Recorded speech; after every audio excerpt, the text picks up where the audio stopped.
Assalomu alaykum hurmatli televizor ko'ruvchilar. Uyg'ur televiziyasining kundalik xabarlarini ko'rishingizni qarshi olamiz.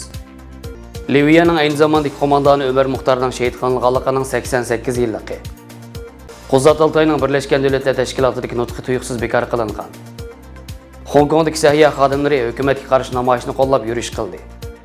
Turpan muqomining nusxalari va tarqalish alohidaligi. Tövəndə dixtanlar xəbərlərimizin təfsili məzmunlarında bolsa. Ömer Muxtorning shahid qilinganligining 88 yilligi. Ömer Muxtor ayni vaqtda Liviyaning ozodligi uchun nurg'un jihodlarni ilib borgan va Italiya jahongirlariga qaqshatqich zarbalarni bergan. Ammo qurol kuchida zo'r farqlar bo'lganlikdan oxirgi janglarda asirga tushib, darg'a esilib shahid qilingan. 16-sentabr buyuk qo'mondon Ömer Muxtorning shahid qilinganligining 88 yilligi. Ömer Muxtor milodiya 1858-yil tug'ilgan bo'lib, Liviyani Italiya 20-asrning 5-ida ishg'ol qilgan vaqtda Alloh Liviyaga haqiqiy erkak azimat musulmonlarni bergan. Ömer Muxtor ana shu azimatlarning qo'mondoni bo'lgan. Ömer Muxtor 1858-yili Liviyaning Janzur yezisida dunyoga kelgan bo'lib, dastlabda mahalladagi masjidda ta'lim olgan. Ömer Muxtor keyin Jagbob universitetida 8 yil o'qigan. 1911-yili Italiya Liviyaga bostirib kirganda, Ömer Muxtor Italiyaga qarshi bo'lg'achqa Italiya tarafidan qo'lga olinib, 1931-yili 16-sentabr darg'a esib shahid qilingan. Alloh Ömer Muxtorning shahidligini qabul qilsin.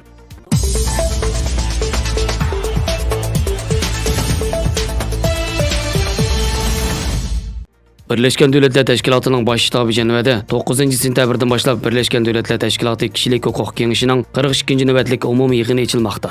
Mazkur umumiy yig'inning 16-sentabr içildigan 3-nji bosqich yig'inida Uyg'ur Egilik Tikligüchiler Birligining qurg'uvchisi Qo'zat Altay apandining Xitoyning atalmish qayta tarbiyalash nomidagi jazo lagerlari haqida nutq so'zlashga tayyorlik qilayotganligi ma'lum bo'lgan edi. 2 kundan bu yangi ijtimoiy taratqulardagi bu vaqtdagi inkaslardan bu muhim dunyoviy ko'znakda Uyg'ur masalasining o'tirib qo'yilishi uchun yana bir fursat berilganligining Uyg'urlarda zo'r umid paydo qilayotganligi ma'lum edi. Afsuslanarliki 16-sentabr Qo'zat Altay apandi Facebook qatorli quchur aloqa vositalarida Jenevadagi Birlashgan Davlatlar Tashkilotining markazi oldidan sinliq quchur yo'llab, o'zining bu yig'inga qatnashishga 10 soat muqamgan bir paytda nutqining bekor qilinganligi, ammo bekor qilinish sababi haqida tushuncha berilmaganligini bayon qildi. Qo'zat apandimning bildirishicha, garchi u Birlashgan Davlatlar Tashkilotining Xitoyning har turli ta'sirlariga uchrab, o'zining rolini joriy qildirmayotgan bir o'ringa aylanib kelayotganligidan ma'lumoti bo'lsa-mu, ammo bu xalqaro sahnada Xitoyning insoniyatga qarshi jinoyatlarining qurboni bo'layotgan, shundaqla ovoz bo'g'ilayotgan Uyg'ur xalqi uchun so'z qilishni yana muhim fursat deb qaragan.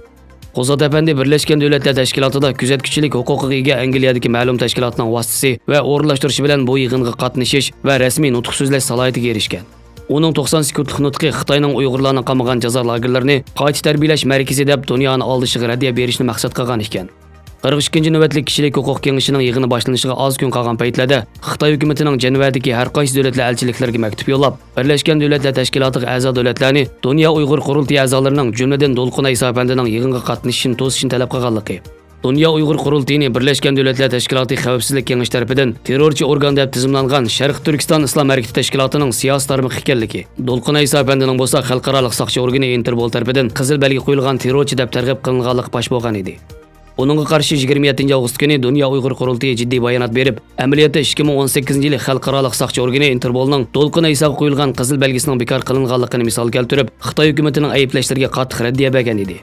Birlashgan Davlatlar Tashkiloti Kishilik Huquq Kengashining 42-nji navbatlik yig'inining 16-sentabrdagi yig'iniga g'alabali qatnashayotgan Dunyo Uyg'ur qurultiyining raisi Do'lqin Ayso apandi, garchi o'zi bu qitim yig'inga qatnashishga muyassar bo'lgan bo'lsa-mu, ammo Qo'zat apandiga berilgan nutq so'zlash fursatining tuyuqsiz amaldan qoldirilishidan hayron bo'lganligi va bu ishning tekshirishga tegishli masala ekanligini bildirdi.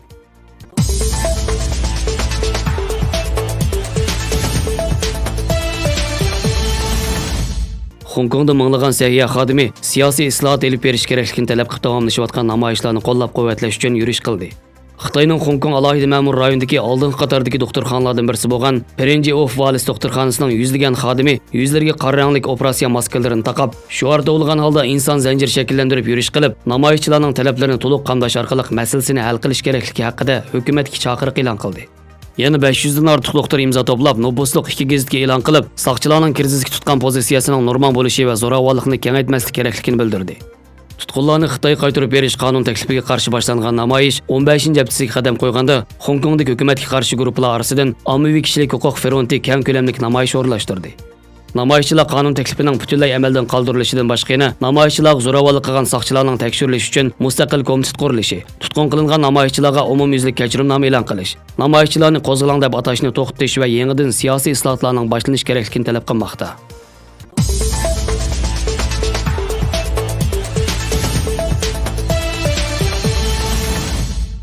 Turpan muqami Sharq Turkistonning Turpan viloyatiga qarashliq Turpan, Pichan, To'qsun qatorliq rayonlarga keng tarqalgan bo'lib, Turpan Uyg'urlarining madaniyat, san'at tarixi bilan zich birlashib ketgan.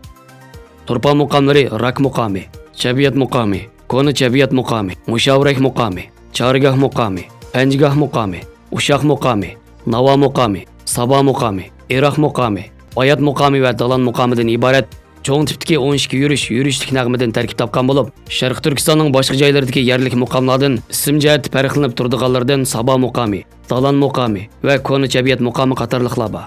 Xuddi Uyg'ur 12 muqamlarining Qashqar, Xotan, Aqsu, G'oljida tarqalgan shakllari, Dolan muqamining Makit nusxasi, Avat nusxasi, Dolan muqamining Makit nusxasi, Avat nusxasi, Maralbeshi nusxasi, Qumul muqamining shahar ichi nusxasi bo'lganiga o'xshash, Turpan muqamlarining Turpan shahar ichi nusxasi, Pichan Lukchin nusxasi, To'qsun nusxasi, Qumul Qaradöv nusxasidan iborat 4 xil shakli bor bo'lib, san'at tadqiqot o'rnining professori Yasin Muqbil apandining Uyg'ur muqamlaridagi ko'p xil nusxa to'g'risida nomli maqolasida Qumul shahrining Qaradöviyasida qurilmasi, melodiyasi, kuy shakli, udar ritmlari Turpan muqamlari bilan asosan o'xshaydigan. Ammo yerlik kishilar tarafidan Qaradöv sanami yoki Lapchiq sanami deb ataladigan 11 yurish muqamning borligini, uning Turpan muqamlarining Qaradöv nusxasi ekanligini dastlabki qadamda dalillab chiqqanligini, kishilarning o'zlarining nasabini turpanliqlarga bog'lab tushuntiradiganliklarini o'tirib qo'ygan. Yerli xalqlarning Qumulning Qaradövi, Ostona, Qarliq Qo'li qatorliq bir qancha joyga kelib makonlashib, shu yerdagi yerli xalqlar bilan Lapchiqni shakllantirganligi, Pichan Lukchindagi Uyg'urlarning bir qismining yana Qumulning Qaradövi, Lapchiq, Toshbaliq atrofiga ko'chib o'ltiraqlashganligi to'g'risidagi ma'lumotlar bor. Sanji oblastining Gochong, Morin oylarida Turpan muqamlarining keng tarqalganligi, u yerdagi aholining ko'p sondagilari Turpandan ko'chib kelib o'ltiraqlashgan.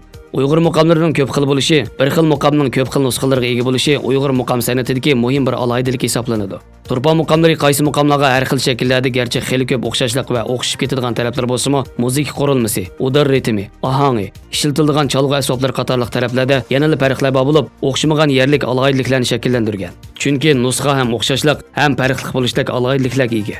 Yana kelib har qaysi muqamlar tarqalgan rayonlardagi xalqlarning turmush sharoiti, ishlab chiqarish emgak shakli, xalqlarning san'at tafakkuri, huzurlanish odatlarining o'xshamasligi, san'at yaratishi, isloh qilish usullarining farqli bo'lishi, beshidan o'tkazgan kechirmishlari, kundalik turmush urf-odatlari, shiva qatorliq alohidliklarga asosan cho'ng jihatdan ko'p farqlanmasa-mu, inchkilik bilan selishtirganda Turpan muqamlarining har qaysi nusxalari o'z alohidliklarga ega. Xabarlarimizni ko'rganinglarga rahmat. Ko'rishgacha omon bo'linglar. Xayr xo'sh, Allohga omonat.